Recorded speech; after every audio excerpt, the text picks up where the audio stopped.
নমস্কার, আপনারা দেখছেন নিউজ বিএম। শুরু করছি আজকের বিশেষ সংবাদ। মুর্শিদাবাদের ঘটনা প্রসঙ্গে মুর্শিদাবাদ থেকে পালিয়ে যাওয়া বেশ কয়েকটি পরিবারের সদস্য নিয়ে কলকাতায় সাংবাদিক সম্মেলনে কেন্দ্রীয় মন্ত্রী সুকান্ত মজুমদার কি জানালেন তারা শুনুন। এবং এটাকে আমার মনে হয় দাঙ্গা বলা উচিত নয়, তার কারণ দাঙ্গাতে দুটো ধর্মীয় গোষ্ঠীর মধ্যে লড়াই হয়।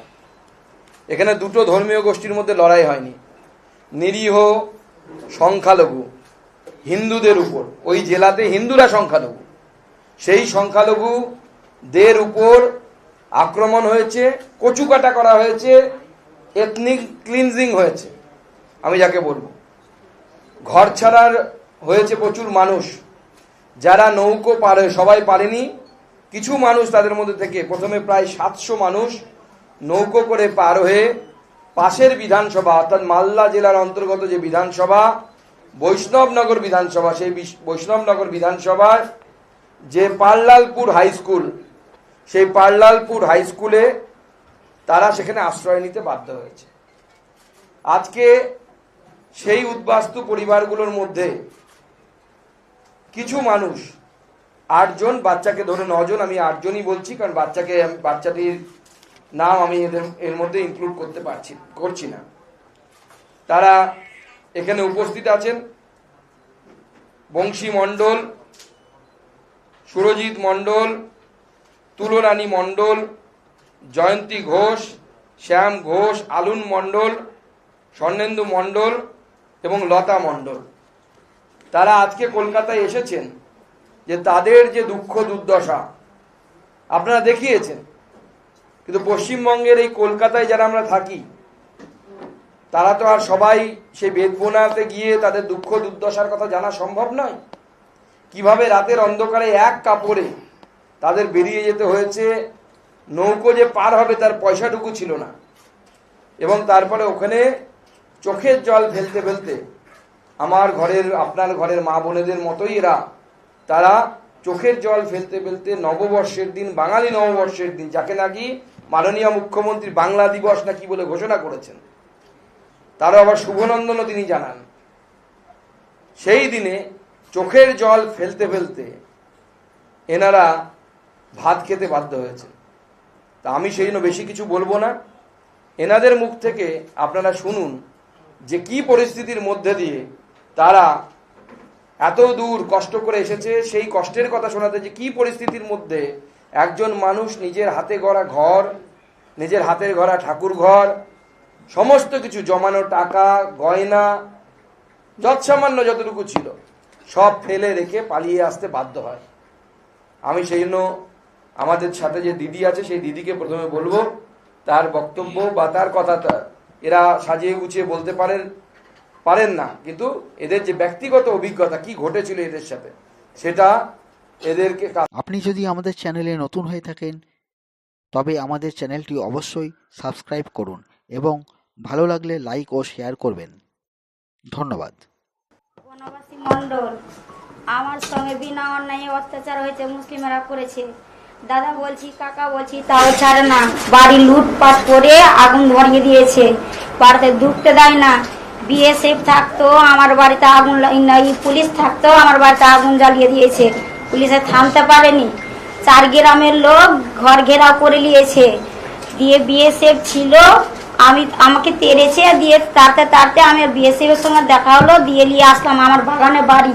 আমি বাঁচতে পারছিলাম না, দিয়ে বিএসএফকে ডেকে এনে সঙ্গে করে আমি ওই পাড়া গেছি, তারপরে বেঁচেছি আমরা। দিয়ে ফের নৌকা যেটা জিনিস পরনের জিনিস ছিল ওটাই গঙ্গার ওই পার গেছি আমরা, হাত ধরে বাঁচতে পারতাম না। সবই করেছে, আমার 2টো মেয়ে আছে, একটা ছেলে আছে, ছোট ছোট ছেলে। আর বলছে কি হিন্দু থাকতে দিব না, মুসলিম করব, চুল ধরে টানছে, হাত ধরে টানছে, শাঁখা খসিয়ে ফেলছে। কেন করবে মুসলিমরা বিনা অন্যায়? কি অন্যায় করেছি আমি? এই অন্যায়টাকে আমরা বিচার চাই। কেন করেছে? আমাদের ব্যাগুনার লোক কিছুই ক্ষতি করেনি, মুসলমানে এই হিন্দুরা কিছুই ক্ষতি করেনি। হিন্দু মুসলমান আমরা মেয়ে ছিলাম খুবই, তাও কেন এত বড় অন্যায় করলো মুসলমানেরা? আমি বলছি কি আমরা যে অন্যায় করি, কি কারণে এত অন্যায় করা হলো? বলছে মোদি পাস করেছে তার জন্য হিন্দুকে বাঁচতে দিব না। আজ কেন? তো মোদির কাজ যাও, আমরা কি করেছি সাদা পাবলিক? তো বলছে না মোদি হিন্দু আছে, হিন্দুর মেয়ে থুবো না বাঁচতে, ছেলে মেয়েকে বাঁচতে দিব না হিন্দু গালাকে। এর আবার বাড়ি ভাঙচুর করে ফের ট্যাঙ্কি ভেঙেছে, কল ভেঙেছে, ফের জলে ধামপার জলে বিষ মিশালছে। কেন এগুলো বিনা অন্যায় ক্ষতি করবে?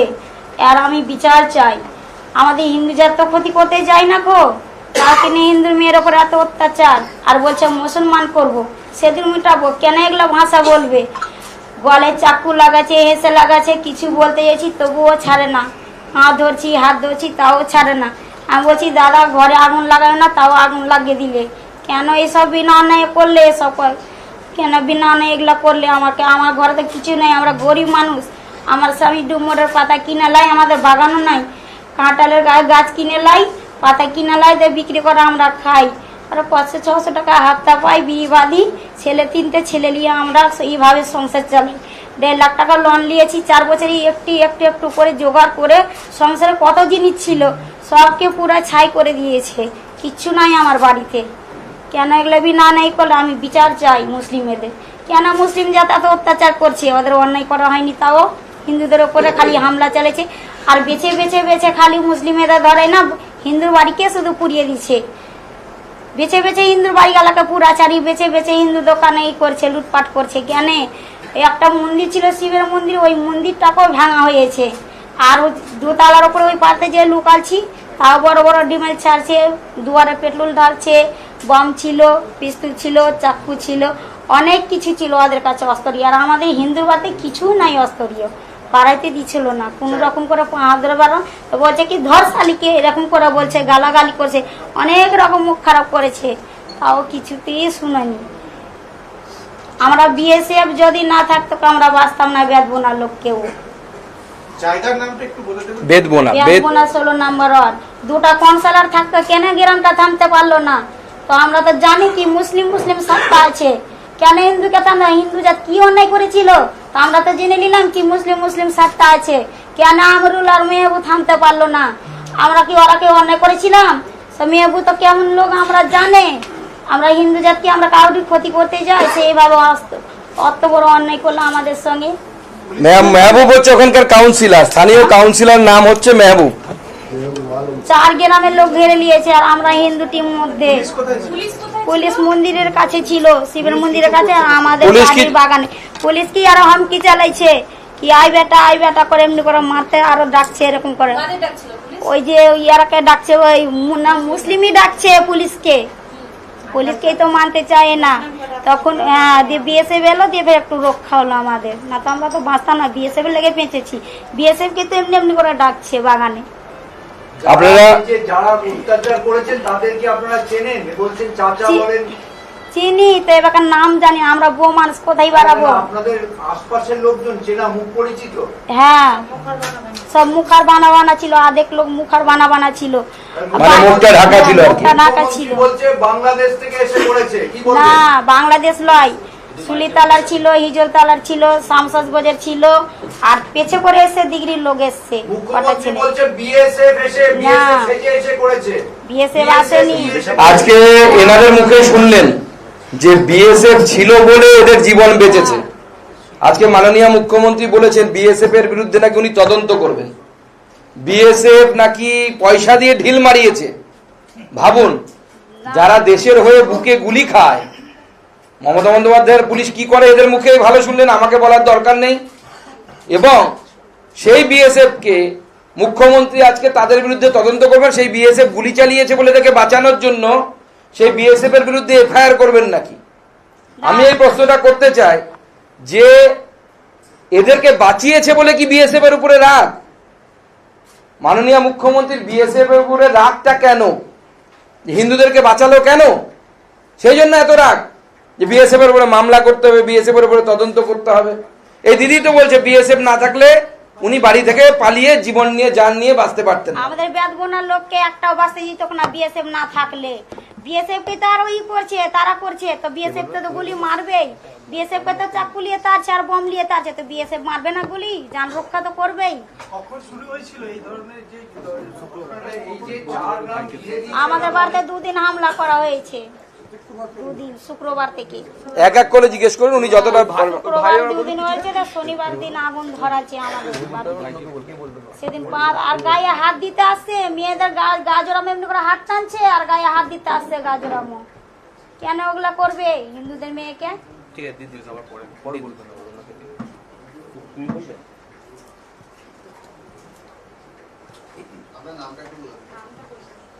আমার নাম সুরজিৎ মন্ডল। সুরজিৎ। বাড়ি ধুলিয়ান, মুর্শিদাবাদ, 16 নম্বর ওয়ার্ড, পৌরসভা। Sukanta, what do you think? বলুন। হিন্দু মুসলমান আমাদের পাশাপাশি বাড়ি। আমরা ওখানে 100টা হিন্দুর বাড়ি আছে আর 4-5 হাজার মুসলমানের বাড়ি আছে। কোনোদিনও ঝামেলা হয়নি, আমরা ভাবতেও পারিনি যে এরকম হবে। তো হঠাৎ করে মৌলানা সাহেব মসজিদে এলাউ করে দিল কি যেগুলো হিন্দু আছে সবকে কেটে নদীতে ভাসিয়ে দাও, বাড়ি ঘর লুটপাট করে দাও, আগুন জ্বালিয়ে দাও, কিছু হবে না। পুলিশ প্রশাসন এলো, পুলিশ প্রশাসন পালিয়ে যাচ্ছে।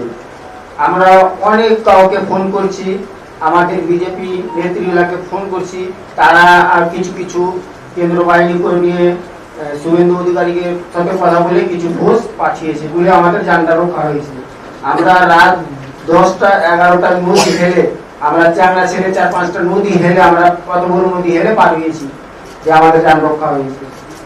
আমার 12 বছরের ইনকাম, কিছু শ্বশুর বাড়ি থেকে সোনা গয়না পেয়েছিলাম, ওইগুলো ব্যাগে ছিল। 12 বছর কাজ করে বাড়ি খাটি আমি, ওইগুলো পয়সা সব জোগাড় করে মনে হয় 1,20,000 মতো নতুন সব ব্যাগে নিয়ে আসছিলাম। 10-12 জন মিলে আমার গলায় ছিঁড়ি লাগিয়ে টাকায় পয়সা সব কেড়ে নিয়েছে, জানে বেঁচে বেরিয়েছে। লক্ষ্মী ভান্ডার পেতো আমার স্ত্রী। আর কেউ বলবে আপনাদের মধ্যে থেকে? কাউন্সিলর কে ছিল আপনাদের কাউন্সিলর? আমাদের 16 নম্বর ওয়ার্ডের কাউন্সিলর ছিল মেহবুব আলম। তো তাকে ফোন করেছিলেন না তাকেও ফোন করেছি, উনি আসছে, একদিক দিয়ে আসছেন মুসলমান নিয়ে, বাগান দিয়ে বাড়াচ্ছে, আবার কিছু দিক থেকে হামলা করে দিচ্ছে। মানে ওনারাই করছে। মসজিদে কখন এটা বলা হয়েছিল? যখন ঝামেলাটা লাগে তখন শুক্রবার, শনিবার বিএসএফ এসেছিল তখন বলেছি। জুম্মা পড়া হলো, তারপর থেকে বলছে কি সব আপনা আপনা অস্ত্র নিয়ে বাড়িয়ে যাও। শনিবারও দিন বলেছে, শুক্রবারও দিনও বলেছে। আসুন। আরো ঝগড়াটাকে আরো থামবে কি আরো বাড়িয়ে দিচ্ছে? আরো বলে না কি ঝগড়া করতে হয় না কি বেরাস না, কেন থামছে না? দেখুন আজকে মাননীয় মুখ্যমন্ত্রী অভিযোগ করেছেন বাংলাদেশ থেকে নাকি দাঙ্গা করানো হয়েছে, কিন্তু স্থানীয় মানুষরা কিন্তু তাদের অভিজ্ঞতা অন্য বলছে। স্থানীয় মসজিদ থেকে কিছু দুষ্কৃতকারী ইমাম সাহেব না কে আমরা জানি না, কিন্তু যদি কোনো ইমাম এই কাজ করে থাকে, আমার মনে হয় তার ইমামতি করার মতো নৈতিক অধিকার আর নেই। তিনি একজন ধর্মের গুরু, তার উচিত ধর্মে কোনটা ভালো কোনটা খারাপ তার শিক্ষা দেয়া। কিন্তু তিনি যদি এই কাজ করে থাকেন, বা যে কোনো ধর্ম প্রতিষ্ঠান থেকে যদি এই ধরনের কাজ হয় যে দাঙ্গা উস্কানো হচ্ছে, মুখ্যমন্ত্রী তো কথায় কথায় অভিযোগ করেন যে কংগ্রেস, বিজেপি, সিপিএম সবাই নাকি দাঙ্গা করাচ্ছে, তাহলে স্থানীয় মানুষ যে বলছে যে মসজিদ থেকে অ্যানাউন্স হয়েছে, এটা আমিও আগে আপনাদেরকে বলেছিলাম যে মসজিদ থেকে অ্যানাউন্স করেছে কিছু মানুষ, কেন সেই জায়গাগুলোর বিরুদ্ধে ব্যবস্থা হবে না? কেন তাদের বিরুদ্ধে ব্যবস্থা হবে না যারা এই ধরনের উস্কানিমূলক কাজ করেছে? আমরা তো জাভেদ শাহিম সাহেবের বড় বড় ডায়লগ শুনলাম যে পাতালে পর্যন্ত লুকিয়ে থাকলে তাদেরকে হিন্দি সিনেমার ডায়লগের কথা মনে পড়ে যাচ্ছিল আমার। তো কেন এখনো পর্যন্ত তদন্ত কি কেউ জানে না? কোনো প্রিলিমিনারি রিপোর্ট আসেনি। আপনারা পেয়েছেন কোথাও? সাংবাদিকদেরকে পুলিশ ব্রিফ করেছে, রাজ্য সরকার ব্রিফ করেছে? আমার অন্ততপক্ষে জানা নেই। কারা করলো এটা? কোন দুষ্কৃতকারীরা করলো? কোনো রিপোর্ট, কোনো তদন্ত নেই। মুখ্যমন্ত্রী একটা আজকে ঘোষণা করলেন, তার উপর এবার তদন্ত রিপোর্ট তৈরি হবে, ব্যাকডেটেড সমস্ত কিছু তৈরি হবে। কিন্তু স্থানীয় মানুষরা সম্পূর্ণ আলাদা কথা বলছে। মাসিমা আমাদের অনেক বয়স্ক মানুষ, তাকেও এই বৃদ্ধা বয়সে, এই বয়সে নদী পার হয়ে রাত্রিবেলা পালাতে হয়েছিল। এবার ওনার মুখ থেকে শুনুন।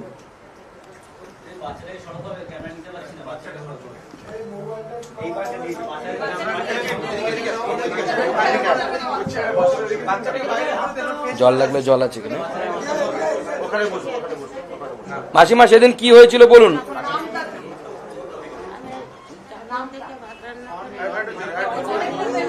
মুখের কাছে নেই কিছু, মুখের কাছে নেই।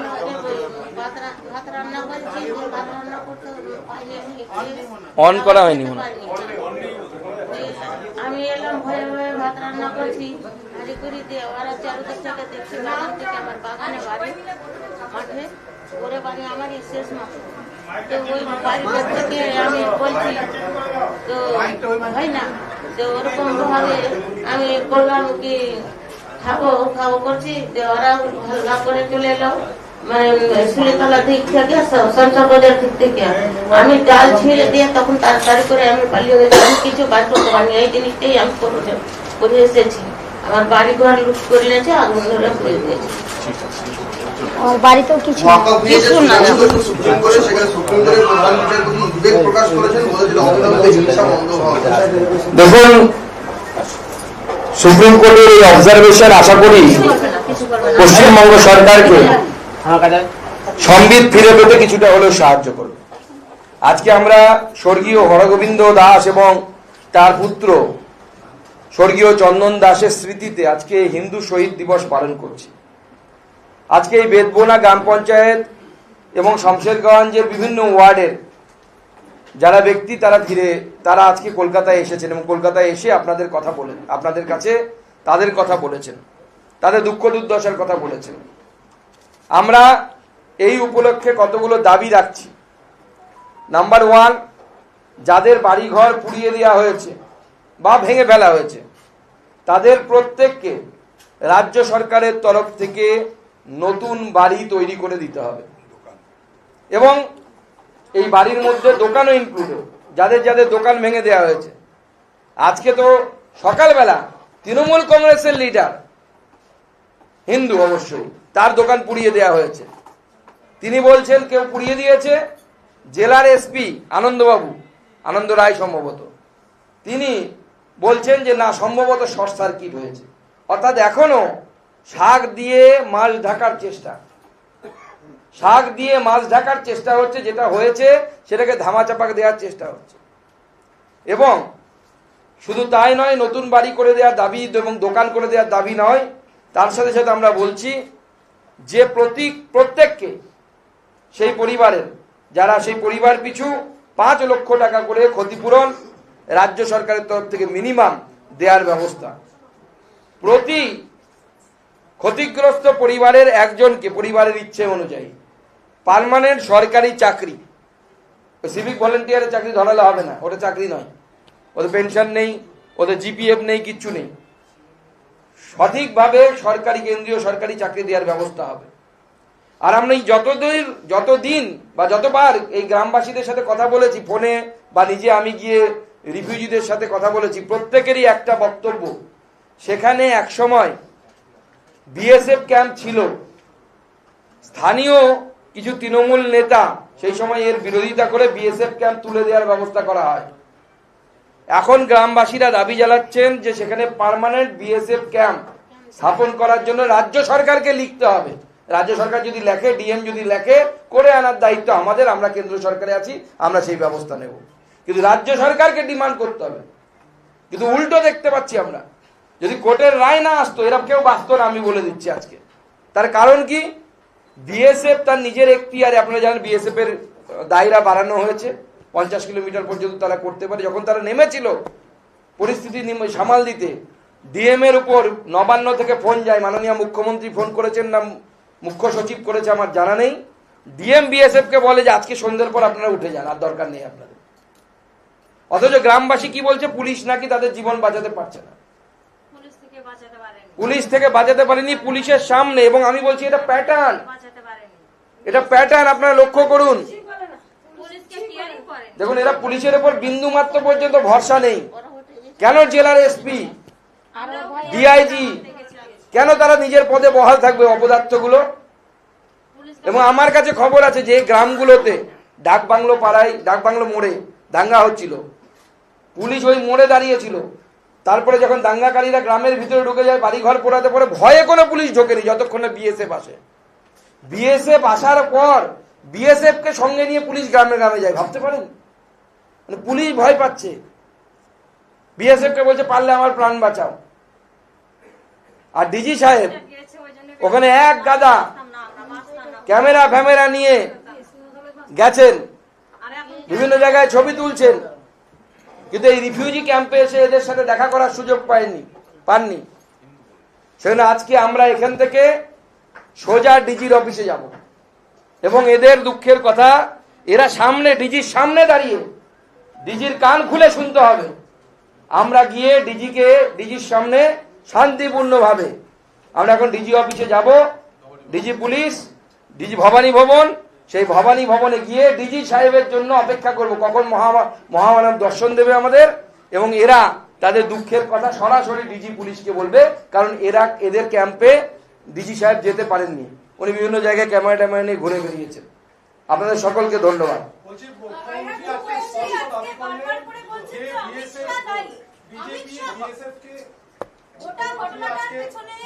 দেখুন তো কে দায়ী, সেটা এদের কথাতে স্পষ্ট না। Victim K? Who is the victim? আজকে যে দোকান পুড়ে গেল, সেটা তৃণমূল কংগ্রেসের নেতা দোকান পুড়ে গেছে, ঠাকুর ঘর পুড়িয়ে দিয়েছে, ঠাকুরের ঘর রাখেনি, কিচ্ছু রাখেনি, বাচ্চার গলা টিপে ধরেছে, চাল গালা রাখেনি, কিচ্ছু রাখেনি, ছিল না।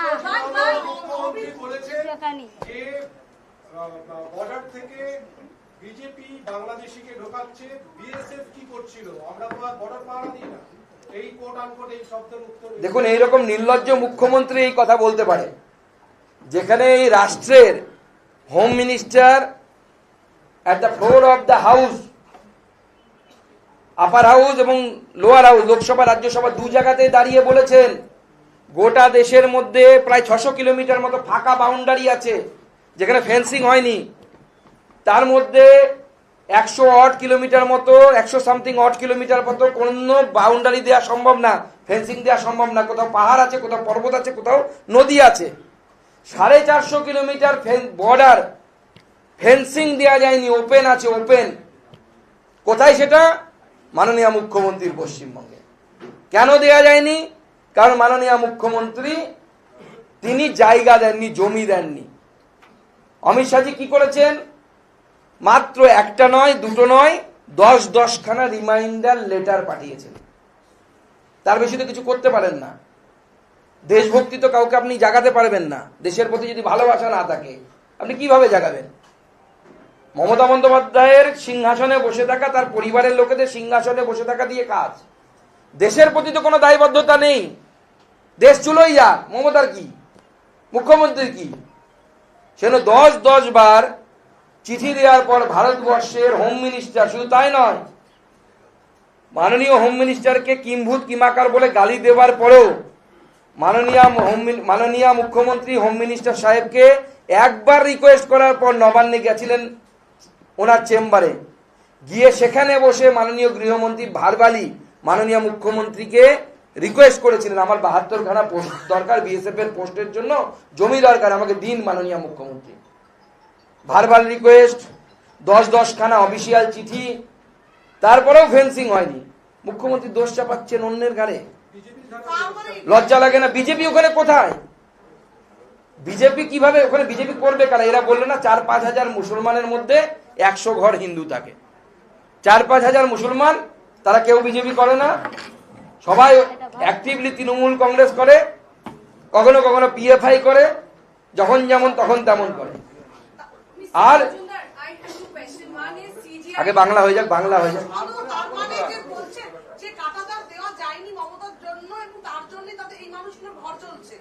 দেখুন, মাননীয় মুখ্যমন্ত্রীর এই হাইপোথিসিসটাই তো ভুল। এত লোক তো বাংলাদেশ থেকে ঢুকে যেতে পারে না। এরা কার কি বলছে? 4-5টা গ্রামের নাম বললেন তো, কোন গ্রাম থেকে এসছে? দিদি আবার গ্রামগুলোর নাম বলে দিন তো, কোন গ্রামগুলোর নাম বলছেন? আমার মনে নেই কি কি গ্রাম ছিল যে গ্রামের লোকেরা এসেছিল। 4টে গ্রামের লোকেরা এসে বলছিল, গ্রামগুলোর নাম বলুন। হিজলতলা, শামসাদগঞ্জ, সুলিতলা, দিগরি। এই গ্রামগুলো থেকে লোকগুলো এসেছিল। আর আছে? এই 4টে গ্রাম থেকে লোকগুলো এসেছিল। এই গ্রামগুলো কি বাংলাদেশে? গ্রাম থেকে এসে মুখ বেঁধে বেঁধে তা বলছে বাইরকার লোক, বান করে বলছে চিনতে পারছি, তা বলছে বাইরকার লোক আমরা। পুরো প্ল্যান করে চলছে। ওরাই মারছে, ওরাই কাটছে, আর ওরাই ফাঁসাচ্ছে, আর ওরাই হিন্দুর গ্রামে আসছে, মারছে, জোর করছে, ফের ওরাই ফের হিন্দুরাকে ফাঁসাইছে। হিন্দুরা যায় বিনা অন্যায় কেউ ক্ষতি করতে, গম চালাচ্ছে। শুধু শান্তি রক্ষার দায় মুসলিমদের নয়, হিন্দুরা কি করবে তাহলে? মুখ্যমন্ত্রী এত কথা বলার পর তোহা সিদ্দিকী সাহেব মুখ্যমন্ত্রীর আশকারাতে এত বড় বড় কথা বলছেন। এটা যদি অন্য কোনো রাজ্য হতো না, এই ধরনের উস্কানিমূলক কথাবার্তা বলার জন্য তোহা সিদ্দিকী সাহেব জেলের ভিতরে থাকতেন। এরা যদি যোগী সাহেবের রাজত্ব হতো, তোহা সিদ্দিকীকে কান ধরে জেলের ভিতরে থাকতে হতো এই ধরনের উস্কানিমূলক কথা বলার জন্য। এ বুড়ো হয়ে গেছে, তাও লজ্জা লাগে না? আপনি কোন ইসলামের কথা বলেন? কোন ইসলাম ধর্মের শিক্ষা দিন যে যারা বলে মহিলার বুকের গিয়ে কাপড় টেনে ধরতে, এটা ইসলাম? রাস্তা দিয়ে বিড়ি দিতে যাবো, তাও মুসলমানের ছেলেগুলা ঠিস মারবে, আর মুসলিমের ছেলেগুলা, এই মুসলিমের মেয়ে যায় তো হিন্দু ছেলে কয়টা ঠিস মারে, কয়টা ঠিস মারে। দেখুন বুকের ব্যথা এদের কতটা। আর হিন্দুর মেয়েকে টিভিতে দেখাও না, টিভিতে দেখো, মোবাইলে দেখো, সবকিছুতেই বেশিরভাগ হিন্দুর মেয়েকে ক্ষতি করছে। তাও তো হিন্দুরা সবকিছু জেনে ও সহ্য করে থাকছে, অন্যায় করতে যায় না। তাও ফের ওদের বের বেশি রক্ত। এরপরেও এরা এই ধরনের কথা বলছে, যে কথা অত্যন্ত উস্কানিমূলক, এবং মাননীয় মুখ্যমন্ত্রী এবং চিফ সেক্রেটারির উপস্থিতিতে বলা হয়েছে এগুলো কথা। চিফ সেক্রেটারির উপস্থিতিতে এগুলো বলা হয়েছে। না, আমি মাননীয় মুখ্যমন্ত্রী একটু সাংবিধানিক পদে বসে থেকে এই ধরনের কেয়ারলেসলি কথা বলতে পারেন কি করে? কোনো তথ্য প্রমাণ নেই। একজন স্থানীয় লোক তো ভিডিও করবে রে ভাই, যে হ্যাঁ বিএসএফ দরজা খুলে দিয়েছে, হাজারে হাজারে মানুষ ঢুকছে বাংলাদেশ থেকে, তাহলে দাঙ্গা লাগাতে। যখন পিএফআই এর সভা, যে পিএফআই এর অ্যারেস্ট করা উচিত, পিএফআই সবাই আপনার বিধায়ক মনিরুলকে ছিল, সেদিনও তো মনিরুলকে কান ধরে উঠবোস করানো উচিত ছিল। তখন পিএফআই কে আশকারা দেবেন, দুধেল গাই বলবেন, আর পরে সেই পিএফআই তো লাথি মারবেই। এখন আমরা ডিজি অফিসে যাব এবং ডিজি সাহেবের সাথে এদের সাথে দেখা করাবো, এবং এরা নিজের মুখে ডিজির কাছে, ডিজি পুলিশকে তার নিজেদের দুঃখ দুর্দশার কথা বলবে। সবাইকে ধন্যবাদ।